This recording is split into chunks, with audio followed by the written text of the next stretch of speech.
Hello students, welcome to Kenny's Educare, a group of Kenny Solutions. Today we will be starting with lesson number 11 which is work and energy. Okay अब work तो हम सबको पता है, हम जो काम करते हैं रोज़ उसको ही हम बोलते हैं that is called as work. And energy क्या होती है? In simple language we know, अगर हम खाना खाएंगे, मम्मी बोलती है ना आपको, अगर आप खाना खाओगे then only you will get the energy, है ना. तो जब आप खाना खाओगे आपके बॉडी को प्रॉपर न्यूट्रिएंट मिलेगा, then you will get the energy and you will get the energy and you will use that energy to do your work, right. तो यहाँ पे एनर्जी अलग अलग फॉर्म्स की होती है. Okay, there is kinetic energy, there is potential energy, there is gravitational energy, there are various types of energies.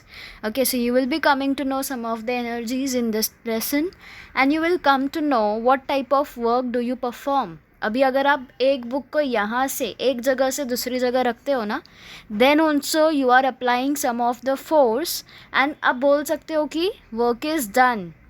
Okay, अगर कोई भी ऑब्जेक्ट एक जगह से दूसरी जगह जा रहा है और it is moving, that time you can say that the work is done. Okay, अगर वो अपने पोजीशन ही चेंज नहीं कर रहा object, it means zero work is done और no work is done. Okay, so in this lesson you will come to know some of the amazing facts regarding work and energy. Okay, so let's start. Now see, can you observe the picture here? These are the various actions you can see. Just pressing this, then using this arrow, then just rolling the bicycle tire, then picking up your bag, pushing this box, hammering. This all kind of work requires some kind of energy. And जब आप इसमें energy apply करोगे, जब आप इसमें force apply करोगे, then only this work will be done. Okay, अगर suppose मैं बाइसिकल टायर को रोल करके I am taking it somewhere, so unless and until I will not role the tyre, वो खुद से तो जाने वाला नहीं है, राइट. तो यहाँ पे I will have to apply force on the tyre so that the tyre rolls and it moves ahead. Okay, जब तक आप कोई भी ऑब्जेक्ट को टच नहीं करते हो तब तक वो ऑब्जेक्ट वहाँ पे ही पड़ा हुआ होता है, right. Why this happens? Because that object requires an energy, requires an force to be applied, and उसके बाद ही you will say that the work is done because you have applied the force and the energy. Okay, so see what actions are seen in the picture. We can see that everyone is doing some or the other activity and they are applying force to complete those activities, right? So is a force being applied while doing each action? Do you think that this uncle who has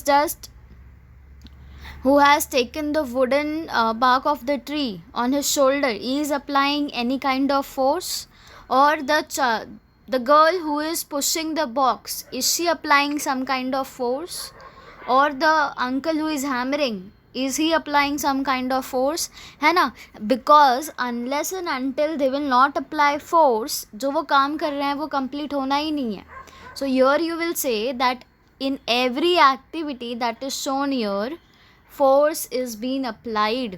Okay, so in the various activities in the picture, has the object changed its original position? आपको क्या लग रहा है object ने अपना original position change किया है? If you see the girl picking up the bag, bag पहले ग्राउंड पे रखा था, after she picked up the bag, वो बैग कहाँ पे चला गया? ऊपर. It means the position of the bag has changed.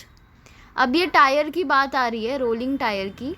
सो ये टायर रोल करोगे आप, suppose you are rolling the tyre from your end you have reached your, so your also the position of the object has changed, right. So when the uncle is carrying this wood, तभी भी ये आगे जाएंगे ना उसको उठा के. अगर उन्होंने सपोज नीचे से उठाया है from the ground, he has picked up on his shoulder, तभी भी तो उन्होंने पोजीशन चेंज किया है ना. So in every activity which you see, there the position of the object is being changed and hence you can say that the work is done.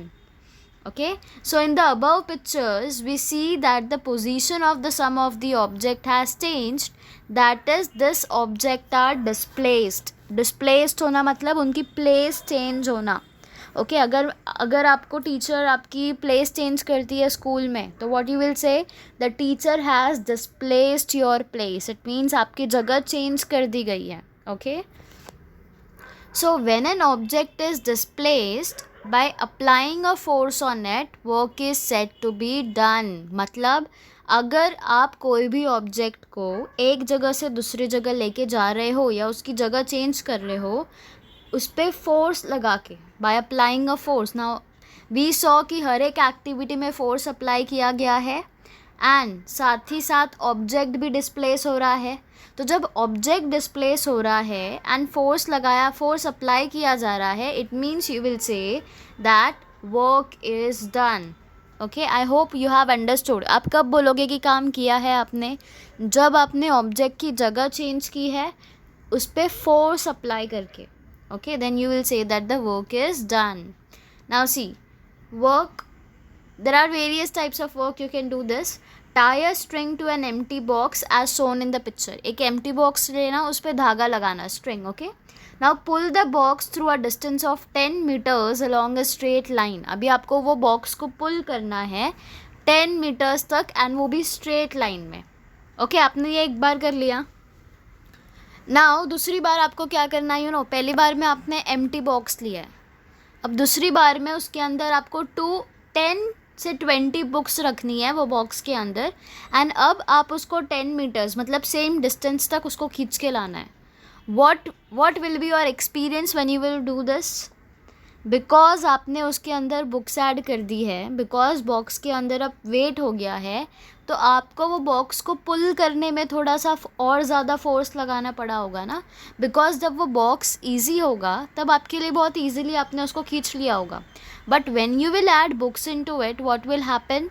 The box will become heavy and you will have to apply more force on the box to pull it, right?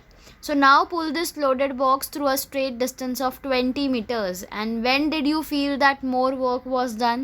अब कब बोलोगे कि आपने ज़्यादा काम किया है? When you were pulling this blank box or when you were pulling this heavy box. आपको ऐसा कब लगता है कि आपको ज़्यादा मेहनत करनी पड़ेगी? जब इसके अंदर बुक्स डालोगे एंड ये हैवी हो जाएगा, राइट? तो जितना ज़्यादा हैवी ऑब्जेक्ट होगा उतना ज़्यादा आपको फोर्स लगाना पड़ेगा. फॉर एग्ज़ाम्पल, इफ़ आई से यू, ममा ने आपको बोला है go and bring 1 kg of sugar from the shop. You will easily go and bring it because वो हैवी नहीं होता and you don't have to apply much force to just carry 1 kg of sugar. पर मम्मा ने next time आपको बोला go and bring 10 kg of sugar from the shop. Now you will say how will I pick it, right? तो मम्मा will say you can do it, but आप कर भी लोगे उसमें, बट व्हाट विल हैपन? आपको उसमें ज़्यादा फोर्स लगाना पड़ेगा, ज़्यादा मेहनत लगानी पड़ेगी, ज़्यादा मेहनत करना पड़ेगा ना आपको उसको उठाने के लिए. It means you are applying more force for picking up और carrying the 10 kg of sugar can. Okay, so more work is done for the same displacement. अभी यहाँ पे क्या बात हुई? सेम डिस्टेंस, यहाँ पे 10 मीटर बोला गया था ना. तो अब जब 10 मीटर खाली बॉक्स लेके जाते हो तो कम काम होता है आपका क्योंकि कम फोर्स लग रहा है. पर सेम डिस्टेंस अगर आप उसमें बुक लेके कैरी करते हो तो आपको ज़्यादा मेहनत करनी पड़ती है because you are applying more force. Okay, so when more force is applied to do the work, more work is done for the same displacement. ज़्यादा काम करोगे आप सेम डिस्टेंस कवर करने के लिए अगर आपने ज़्यादा मेहनत की है वहाँ पे तो. ओके, सो अगर सेम फोर्स अप्लाई करोगे सेम डिस्टेंस के लिए, ज़्यादा डिस्टेंस के लिए, then more work is done by the force. It means what? आप सपोज स्कूल से घर जा रहे हो. Okay, this is the example which I am giving. Suppose this is your school and this is your home. Okay, अब आप school में, घर से स्कूल गए and you are carrying an empty bag. Bag कैसा था? खाली था because you didn't had books into it. अब आप स्कूल में आए तो टीचर्स ने आपको आपकी 5 notebooks, 5 text book they the. Now your bag is heavy. And जब आप घर से स्कूल आए थे विद दिस एम्प्टी बैग, आपको ज़्यादा फोर्स नहीं लगाना पड़ा था बैग को उठाने के लिए. So you easily came to school. But और आपने कितने मिनट्स लिए? 10 मिनट्स लिए और आपको मेहनत भी नहीं लगी थी, ठीक है. बट अब आपके पास 5 नोटबुक्स, 5 टेक्स्ट बुक और 5 गाइड्स है सपोज. ओके, अब आपका बैग तो हैवी हो चुका है. So from going from school to home what will happen, आपको वो उतना वज़न उठाना पड़ेगा. It means you will be applying more force, इसलिए आप थक भी जाओगे and the time required can increase to 20 to 15 minutes also. Okay, तो this is what I am trying to say कि जब वेट बढ़ जाता है किसी भी ऑब्जेक्ट का तो आपको सेम डिस्टेंस चलने के लिए भी ज़्यादा काम करना पड़ता है because you are applying more force to it. Okay, let's try this. Take a pulley and fix it at a height. Okay, आपको एक पुली लेना है and you have to fix it at a height like this.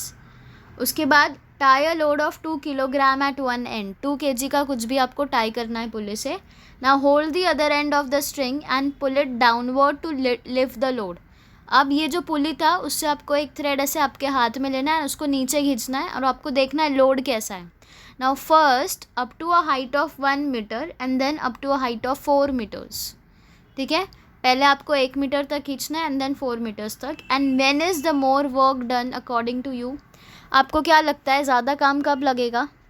जब आप उसको नीचे खींचोगे because it is having 2 kgs, है ना, तो you will apply more force there.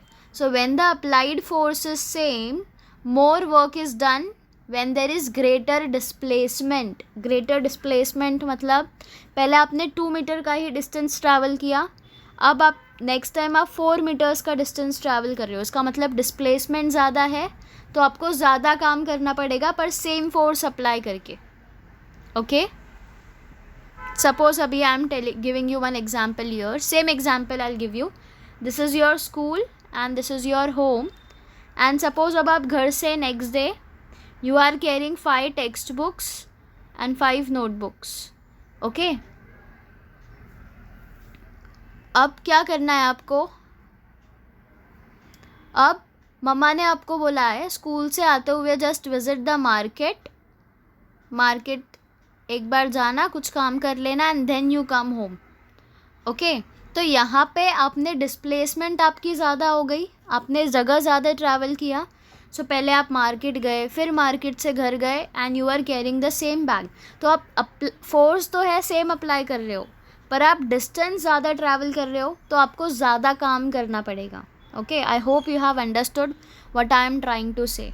Distance ज़्यादा है, फोर्स सेम है, पर यहाँ पे आपको वर्क ज़्यादा करना पड़ेगा. Okay, now see, what is the relationship between the work and energy. Work and energy एक दूसरे के, उन दोनों का एक दूसरों के साथ रिलेशनशिप क्या है?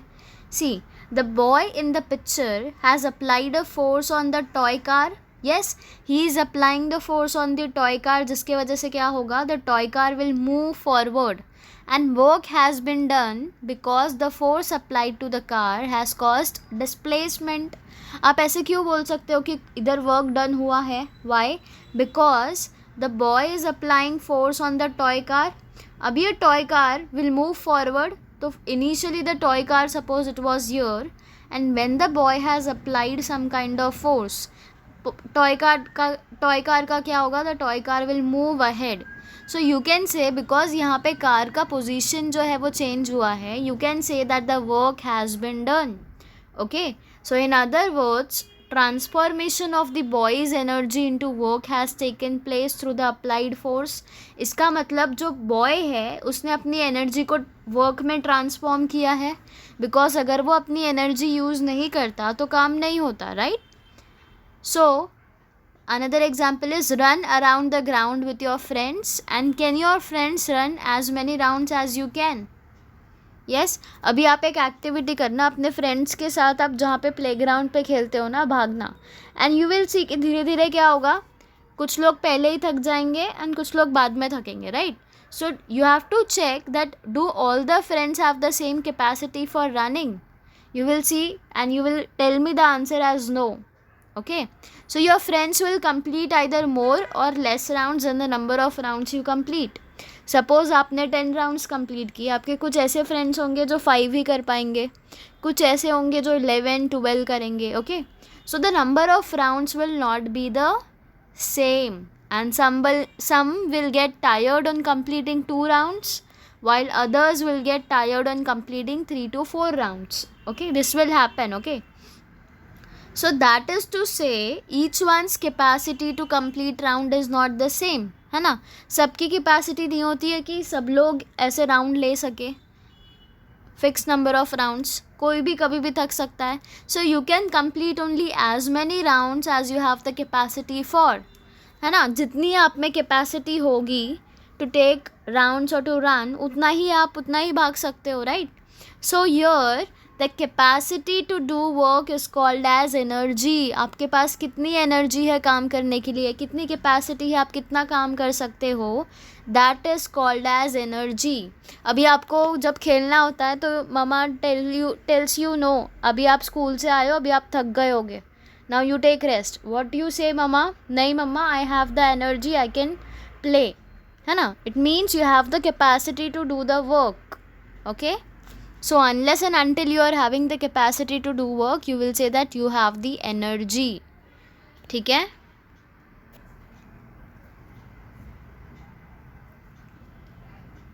Now use your brain power and tell me why do you get hungry after a physical exercise. Suppose आपने exercise की है, okay, बहुत ज़्यादा एक्सरसाइज की है, बहुत ज़्यादा पसीना भी आया है. Now after doing the exercise, now you are hungry and you want some foods to eat. Why does this happen? Because आपके पास जितनी एनर्जी आपके बॉडी में स्टोर थी, you have used all of them, है ना. अब वो ख़त्म होने के बाद you will feel hungry because your body needs energy. Okay, so from where does our body get energy? हमारे बॉडी को एनर्जी कहाँ से मिलती है? From the food that we eat, from the nutrients that we take from the food. Okay, and tell me why do we get tired? Because आपके body के पास जितने भी nutrients थे, जितने भी energy थे, that has been used up, and उसके बाद आपको फिर tired feel होगा, when your body will become low and you will not be able to do any kind of work. Okay, so do you know that the unit for work and energy are the same? Now what do you mean by the word unit? आपको पता है हम लोग temperature को degree Celsius में count करते हैं, है ना. देन नंबर ऑफ स्टूडेंट्स आप कैसे काउंट करते हो? 1 2 3 4 5 6 and then you apply students at last. There are 10 students in the classroom. 10 students हो गए. Then another example you can take, अगर आपको डिस्टेंस मेजर करना होता है तो आप वहाँ पे मीटर किलोमीटर यूज़ करते हो. जब आप शुगर लेने जाते हो, पटाटो लेने जाते हो, तो आप ग्राम, किलोग्राम, केजी यूज़ करते हो. वैसे ही unit of work and energy दोनों भी सेम होते हैं. Okay, and work and energy they both are measured in the unit named joule in SI. SI का full form is system international unit. तो SI unit of work and energy are joule. So this is an important question which can be asked in your exam for 1 marks. Okay, the unit for work and energy is joule. Okay, remember this one. Now see, there are various forms of energy. First form is mechanical energy, then second form is heat energy, third form is light energy, and the fourth form is sound energy. Fifth form is chemical energy. Okay, so these are the various forms of energy that we are going to study. Now first one is mechanical energy. So mechanical energy ऐसी energy होती है जहाँ पे आप machines का use करते हो. Okay, see what will happen as a result of the actions in the picture. जब आप ये गेम खेलते हो, दिस गेम, और when you stretch the rubber band, what happens? पहले उसको आप stretch करते हो, उसके बाद when you will leave it, it will again go on its original position like this, right? So the rubber band is released after stretching it. A stone is held in the rubber of a catapult and the rubber is stretched and released. So in both of the examples you will see that when the rubber of the catapult is stretched and released, this rubber, okay, what will happen? It will again come back to the original state and the stone will fly off, है ना. this rubber will come to its original shape and जो यहाँ पे stone होता है वो stone ऐसे उड़ के दूसरी साइड चला जाएगा. सिमिलरली जब आप कोई भी टॉय का स्प्रिंग लेते हो और उसको एक बार प्रेस करके रिलीज करोगे, आप देखोगे कि जो टॉय है it will start playing, right. And when the water is stored at a height, it is made to fall on a wheel. The wheel will start rotating, right. अब suppose आप एक tap के नीचे अपना एक कोई भी टॉय का व्हील लेना. व्हील मतलब क्या? टायर जैसा होता है ना, जो weight I will show you, ऐसा व्हील, ओके, ऐसी चीज़ लेना एंड इसके नीचे ना वाटरफॉल मतलब पानी आने देना. तो व्हाट यू विल सी, ये व्हील जो है it will start rotating, okay. So in each of the action what happens, you will see that displacement is taking place, the place of the object is changing, right, which means that the work is done. अब कब बोलोगे कि work done हुआ है? जब कोई भी object का प्लेस चेंज होता है एंड वहाँ पे फोर्स अप्लाई किया जाता है, that time we say that work is done. So from where is the energy obtain to do this work? So we obtain this energy from the food we eat, right. So the energy which is stored in an object due to a specific state or a position of that object, it is called as potential energy. तो ऐसा मतलब कोई भी object के अंदर जो energy stored होती है पहले से, ठीक है, वो एक स्पेसिफिक स्टेट या पोजीशन में होने के कारण जो उसके पास एनर्जी पहले से स्टोर्ड होती है, उस एनर्जी को हम बोलते हैं potential energy. Now this definition is important. You should know the definition of potential energy because it will be asked in your exam for 1 marks. Okay, so you should know the definition of potential energy. Now let's try this. Take 2 balls. This is how you have to take 2 balls. Let one of them stand stable at the center of the table. एक ball को आपको बीच में रखना है table के, okay. Now place the second ball on the table and push it so that it hits the first ball. अब आपको second ball रखना है टेबल पे एंड उसको आपको पुश करना है ताकि ये जो फर्स्ट बॉल है ना उसका पोजीशन चेंज हो जाए. What will happen to the second ball when the second ball hits the first ball? क्या होगा? दोनों बॉल का पोजीशन चेंज हो जाएगा, right. And tell me, from where did the second ball get the energy to set the first ball in motion? Second ball के पास energy कहाँ से आई? You have provided the energy to the second ball ना, because when you will apply force on the ball, the second ball will push the first ball if you apply force on it, right? So the energy it gets from you.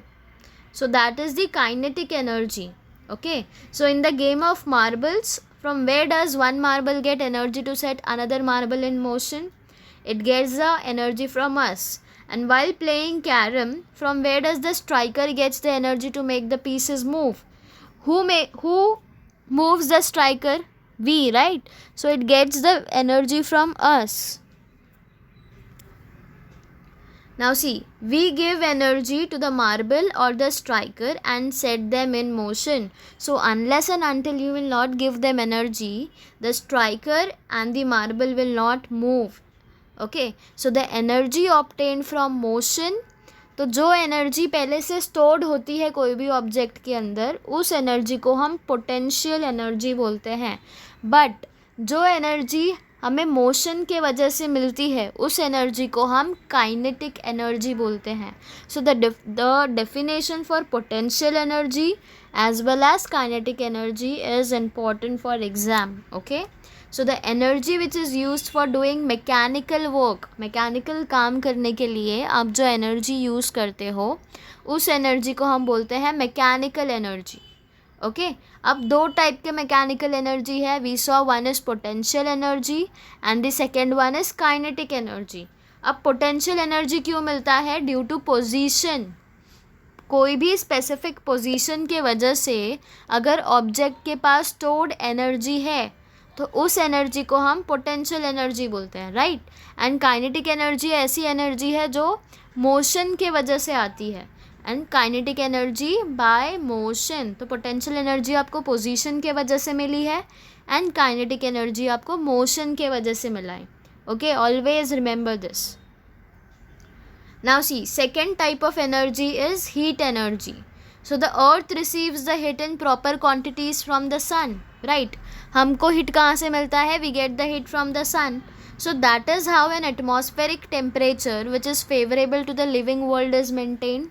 मतलब हमें atmospheric temperature जो भी चाहिए हम living world को, वो कैसे maintain होता है? Because we are getting the heat from the sun. So heat is a form of energy.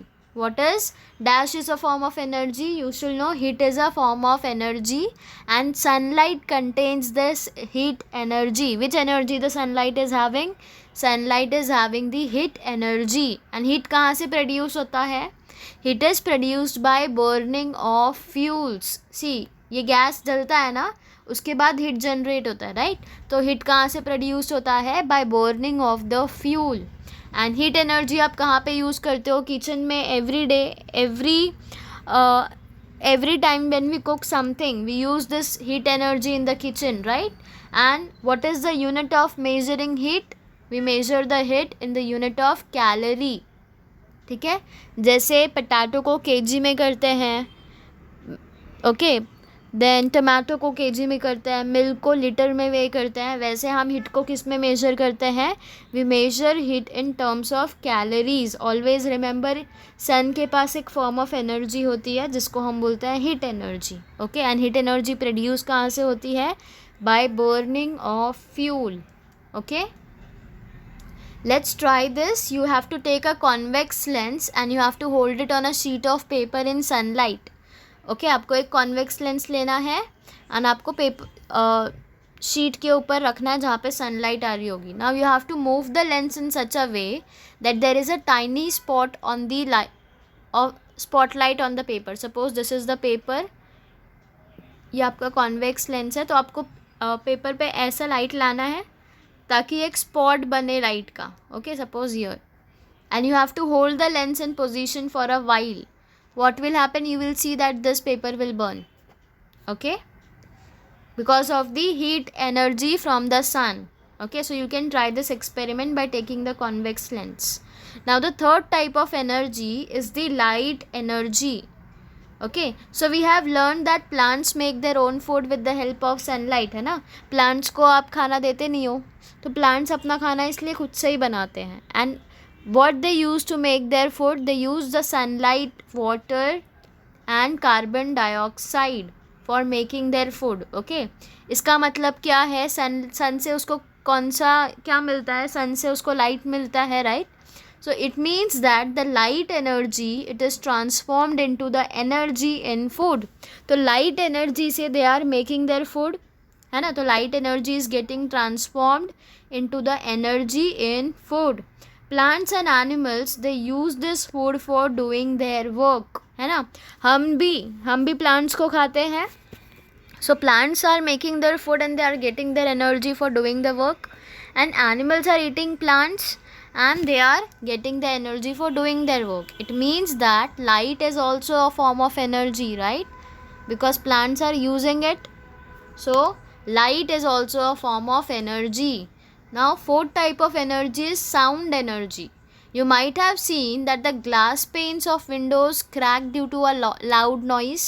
जब बहुत ज़्यादा लाउड स्पीकर बजता है तो what happens? कुछ जो ग्लास विंडोज़ होते हैं ना, वो टूट जाते हैं. तो similarly sound is also use to control the movement of some toy cars, है ना? आपके पास भी होगा व्हेन यू आर स्मॉल.